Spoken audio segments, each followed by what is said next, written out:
ಭಗವದ್ಗೀತೆಯ 4ನೇ ಭಾಗವನ್ನು ನೋಡೋಣ. ಈ 4ನೇ ಭಾಗದಲ್ಲಿ ಅಭ್ಯಾಸ ಪ್ರಶ್ನೆ ಪತ್ರಿಕೆಯಲ್ಲಿರುವಂಥ ಅಭ್ಯಾಸದಲ್ಲಿರುತ್ತಲ್ಲ ಆ ಪ್ರಶ್ನೆ ಬಿಟ್ಟು ಪಠ್ಯಪುಸ್ತಕದ ಒಳಗಡೆಯಿಂದ ಪ್ರಶ್ನೆಯನ್ನು ಕೇಳ್ತಾರಲ್ಲ ಅದನ್ನು ಕೂಡ ಹೇಳ್ತೀನಿ, ನಿಮಗೆ ಅನುಕೂಲ ಆಗುತ್ತೆ. ಇವತ್ತು ಈ ವಿಪತ್ತಿನ ಸನ್ನಿವೇಶದಲ್ಲಿ ಅವರಿಗೆ ತಮ್ಮ ಕೀರ್ತಿ ಪುಸ್ತಕದ ಯೋಚನೆ ಬಂತು. ಹುಲಿಯ ಪಂಜದಿಂದ ಒಂದೇಟು ಬಿದ್ದರೆ ಸಾಕು, ಮುಂದೆ ಯಾವುದರ ಅರಿವು ಉಳಿಯುವುದಿಲ್ಲ. ನೋವೇನಿದ್ದರೂ ಒಂದೇ ಒಂದು ಕ್ಷಣ ಮಾತ್ರ, ಮಡಿಯಬೇಕಾದರೆ ಮಾಡಿಯೇ ಮಡಿಯುತ್ತೇನೆ ಎಂದು ನಿಶ್ಚಯಿಸಿದರು. ಇಲ್ಲಿ ಲೇಖಕರು ಪಂಜ ಪದದ ಅರ್ಥ ಏನು ಅಂತಂದರೆ ಅಂಗಾಲು ಅಂತ, ಹುಲಿಯ ಅಂಗಾಲು. ಸರಿ, ಹುಲಿಯ ಅಂಗಾಲಿನಿಂದ ಒಂದು ಏಟು ಬಿದ್ದರೆ ಸಾಕು, ನಾನಂತೂ ಮತ್ತೆ ಎದ್ದು ನಿಂತ್ಕೊಳ್ಳೋದಕ್ಕಾಗೋದಿಲ್ಲ, ಅಷ್ಟು ದೊಡ್ಡ ಏಟು ಬೀಳುತ್ತೆ. ಆದರೆ ಏನು ಮಾಡೋದು, ನೋವು ಏನಾದರೂ ಇದ್ದರೆ ಒಂದೇ ಕ್ಷಣ ತಾನೇ ಅದು, ಆಮೇಲೆ ನೋಡ್ಕೊಳ್ಳೋಣ. ಮಡಿಯಬೇಕಾದರೆ ಮಾಡಿಯೇ ಮಡಿಯುತ್ತೇನೆ. ಈ ಲೈನನ್ನು ನೀವು ನೋಟ್ ಮಾಡ್ಕೊಳ್ಳಿ ಮಕ್ಕಳ. ಇದನ್ನು ಸಂದರ್ಭಕ್ಕೆ ಕೇಳುವಂತಹ ಸಂದರ್ಭ ಇದೆ. ಇದರ ಅರ್ಥ ಏನು ಅಂತಂದರೆ ಧೈರ್ಯ, ಆತ್ಮಗೌರವ ಮತ್ತು ಕರ್ತವ್ಯ ನಿಷ್ಠೆಯನ್ನು ಸೂಚಿಸುವಂಥ ಸಾಲುಗಳು ಇದಾಗಿರುತ್ತೆ. ಅಂದರೆ ಸತ್ಯ ಮತ್ತು ಧರ್ಮದ ಹೋರಾಟವನ್ನು ಮಾಡುವಂತಹ ಸಂಕಲ್ಪವನ್ನು ಶಾನುಭೋಗರು ಹೊಂದಿದ್ದಾರೆ. ಅದು ಏನಾದರೂ ಆಗಲಿ, ನಾನು ಧೈರ್ಯದಿಂದ, ಆತ್ಮ ಗೌರವದಿಂದ ಕರ್ತವ್ಯವನ್ನು ಮಾಡಬೇಕು ಅನ್ನುವಂತಹ ಸಂಕಲ್ಪವನ್ನು ಶಾನುಭೋಗರು ಮಾಡ್ತಾರೆ. ಆದರೆ ಯಾವುದಾದರೂ ಏನನ್ನೂ ಅವರಲ್ಲಿ ಆಯುಧವಿಲ್ಲ. ಕೀರ್ತಿ ಪುಸ್ತಕ ಶಾನುಭೋಗರ ಬ್ರಹ್ಮಾಸ್ತ್ರ, ಅದನ್ನೇ ಉಪಯೋಗಿಸಬೇಕು. ಆದರೆ ಶಾನುಭೋಗರ ಹತ್ರ ಏನೂ ಕೈಯಲ್ಲಿರಲಿಲ್ಲ, ಬರೀ ಕೀರ್ತಿ ಪುಸ್ತಕ ಒಂದು ಬಿಟ್ಟರೆ ಇನ್ನೇನು ಇರಲಿಲ್ಲ ಅಲ್ವಾ. ಸರಿ, ಅದನ್ನೇ ಉಪಯೋಗಿಸ್ಕೋಬೇಕಾಗಿತ್ತು ಈಗ ಅವರು. ಆದರೆ ಅದು ಹುಲಿಯ ಮೇಲೇನು ಫಲಿಸಿತು. ಅದನ್ನು ಪ್ರಯೋಗಿಸಿದ್ದರಿಂದ ಹುಲಿ ಸಾಯುವುದಂತಿರಲಿ, ಅದರ ಮೇಲೆ ಯಾವ ಪರಿಣಾಮವೂ ಆಗುವುದಿಲ್ಲ. ಸರಿ, ಲೇಖಕರಿಗೆ ಗೊತ್ತು, ಶಾನುಭೋಗರಿಗೆ ಗೊತ್ತು, ನಾನು ಈ ಕೀರ್ತಿ ಪುಸ್ತಕವನ್ನು ಅದಕ್ಕೆ ಎಸ್ತರೆ, ಅದರ ಮುಖದ ಮೇಲಕ್ಕೆ ಎಸ್ತರೆ, ಅದಕ್ಕೇನು ಜಾಸ್ತಿ ನೋವು ಆಗೋದಿಲ್ಲ ಅನ್ನೋದು ಕೂಡ ಅವ್ರಿಗೆ ಗೊತ್ತು. ಆದರೂ ಕ್ಷಣಕಾಲ ಹುಲಿ ಅಪ್ರತಿಭವಾದರೆ, ಅದರ ಗಮನ ಸ್ವಲ್ಪ ಚಲಿಸಿದರೆ ಅಷ್ಟರಲ್ಲಿ ಓಡಿ ಸಮೀಪದ ಮರದ ಮೇಲಕ್ಕೇರಬಹುದೆಂಬ ಹುಚ್ಚು ಆಸೆ. ಅಂತೂ ಮನುಷ್ಯ ಪ್ರಯತ್ನದಲ್ಲಿರುವುದನ್ನೆಲ್ಲ ಮಾಡಿಬಿಡಬೇಕು. ಅದರ ಮೇಲೆ ಕರ್ಮಣ್ಯ ವಾಧಿಕಾರಸ್ಯ ಮಾ ಫಲೇಷು ಕದಾಚನ. ಹಂಗಂತೇನು ಅರ್ಥ ಅಂದರೆ ಕರ್ತವ್ಯವನ್ನು ಪ್ರಾಮಾಣಿಕವಾಗಿ ಮಾಡಬೇಕು, ಫಲದ ಬಗ್ಗೆ ಜಾಸ್ತಿ ಯೋಚನೆಯನ್ನು ಮಾಡಬಾರ್ದು, ಫಲದ ಚಿಂತೆಯನ್ನು ಬಿಡಬೇಕು ಅನ್ನೋದು ಈ ಸಂಸ್ಕೃತ ವಾಕ್ಯದ ಅರ್ಥ ಆಗಿರುತ್ತೆ. ಇಲ್ಲೇ ಇದು ಶಾನುಭೋಗರು ಕೂಡ ಅದೇ ರೀತಿ ಅಂದ್ಕೋತಾರೆ. ನಾನು ಈ ಕೀರ್ತಿ ಪುಸ್ತಕವನ್ನು ಹುಲಿಯ ಮೇಲೆ ಎಸಿತೀನಿ, ಅದು ಅಂದರೆ ಅದು ಸ್ವಲ್ಪ ಅದರ ಗಮನ ಇತ್ತ ಕಡೆ ಹೋಗೋ ಅಷ್ಟರಲ್ಲಿ ನಾನು ಬೇಗ ಮರವನ್ನು ಹತ್ತಿ ರಕ್ಷಣೆಯನ್ನು ಮಾಡ್ಕೋಬೋದು ಅಂತ ಅವರು ಯೋಚನೆಯನ್ನು ಮಾಡ್ತಾರೆ. ಇಲ್ಲಿ ಕರ್ಮಣ್ಯವಾಧಿಕಾರಸ್ಸು ಮಾ ಫಲೇಸು ಕದಾಚನ ಇದೆಯಲ್ಲ, ಅದನ್ನು ಕೂಡ ಪರೀಕ್ಷೆಗೆ ಕೇಳುವಂತಹ ಸಾಲುಗಳೇ, ಅದು ಸಂಸ್ಕೃತದ ಸಾಲುಗಳು. ಅದರ ಅರ್ಥವನ್ನು ಹೀಗೆ ಹೇಳಿದ್ನಲ್ಲ, ಕರ್ತವ್ಯವನ್ನು ಪ್ರಾಮಾಣಿಕವಾಗಿ ಮಾಡು, ಫಲದ ಬಗ್ಗೆ ಅತಿಯಾಗಿ ಯೋಚನೆ ಮಾಡೋದು ಬೇಡ ಅಂತ. ಆಯ್ಕೆಯನ್ನು ಬರೀಬೇಕು, ಸಂದರ್ಭಕ್ಕೆ ಈ ಪ್ಯಾರ ಪೂರ್ತಿ ಬರೀಬೇಕು, ಸ್ವಾರಸ್ಯ ಕೂಡ ಬರೀಬೇಕು. ಇತ್ತ ಹುಲಿಗೆ ವಿಪರೀತವಾದ ಆಯಾಸ. ಕೀರ್ತಿ ಪುಸ್ತಕ ಅದರ ಮುಖಕ್ಕೆ ಬಂದು ಬಡಿದಾಗ ಹುಲಿಗೆ ಪೆಟ್ಟೇನೂ ಆಗಲಿಲ್ಲ. ಆಶ್ಚರ್ಯವಾಯಿತು.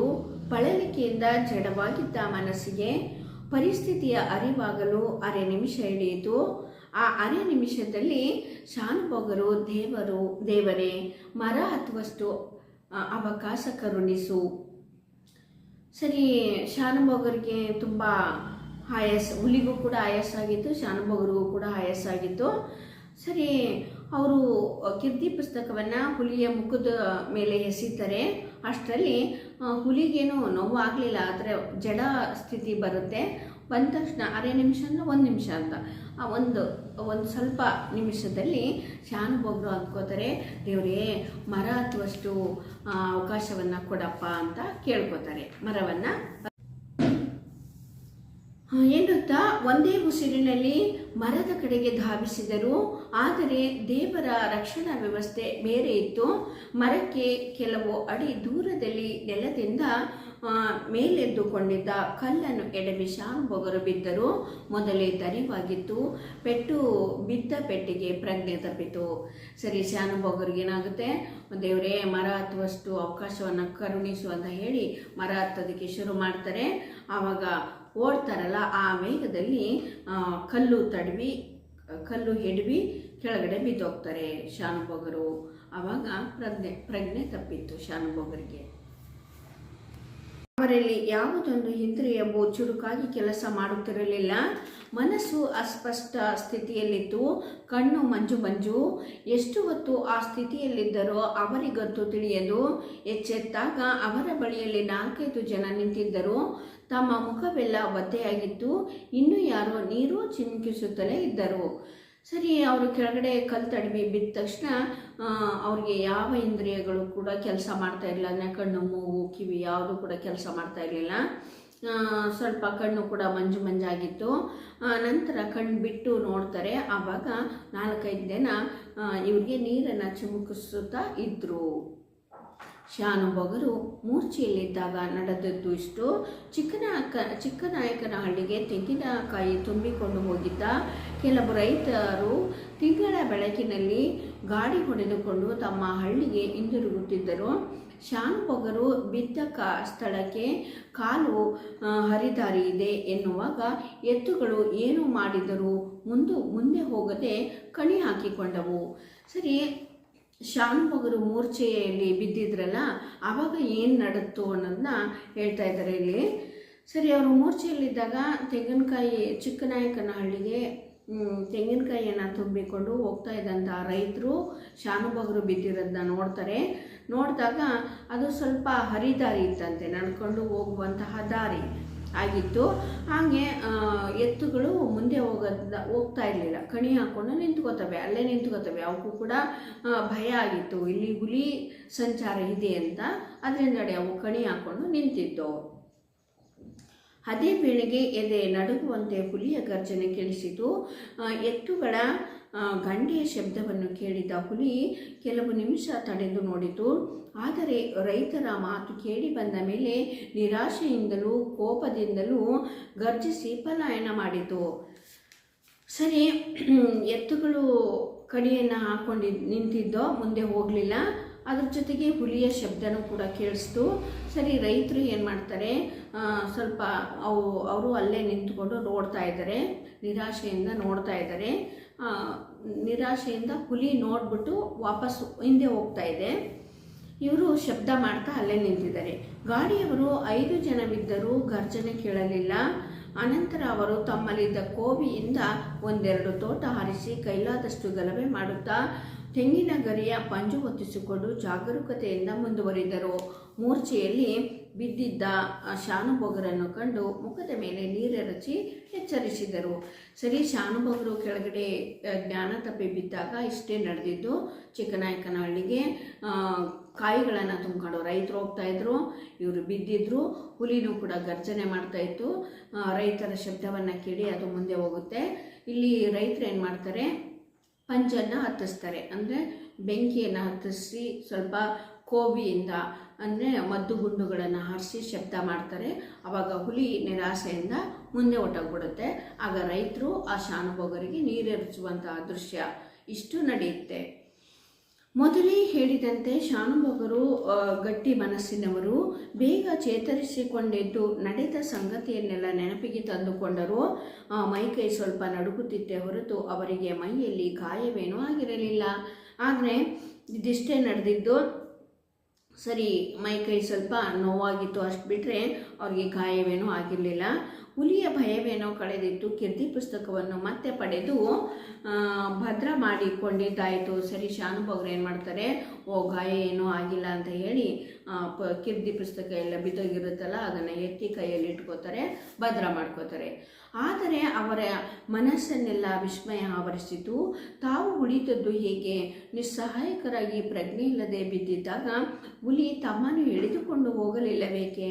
ಸ್ವಲ್ಪ ಹೊತ್ತು ಯೋಚಿಸಿ ಗಾಡಿಯವರನ್ನು ಕೇಳಿದರು. ಅಲ್ಲೇ ನೀರನ್ನು ಚಿಮುಕಿಸ್ತಾ ನಿಂತಿದ್ರಲ್ಲ ಆ ಗಾಡಿಯವರನ್ನ ಕೇಳ್ತಾರೆ ಶಾನುಭೋಗರು, ನೋಡಿ ನಾನು ಈಗ ಬಿದ್ದಿದ್ನಲ್ಲ, ಆವಾಗ ನನ್ನನ್ನು ಯಾಕೆ ಹುಲಿ ಎಳ್ಕೊಂಡು ಹೋಗಲಿಲ್ಲ ಅಂತ ಕೇಳ್ತಾರೆ.